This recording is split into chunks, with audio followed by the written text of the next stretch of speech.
If you can't move on, try not to move. Huwag kang magpanic. If you cannot move on, stay where you are. Stay where you are.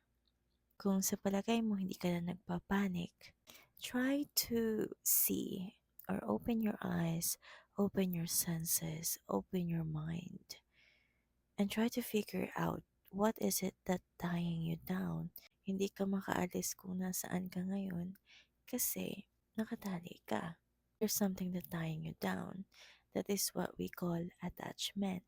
And then, after you figure that out, you have to resolve that attachment. The reason why we attach is because we believe now we cannot have those things if there is no one na magbibigay sa atin nun. And we forgot that we can do that we can provide those things, that we can generate those things within ourselves. You have to resolve that attachment. And then you wake up one day, you realize, oh, it's easy to move forward.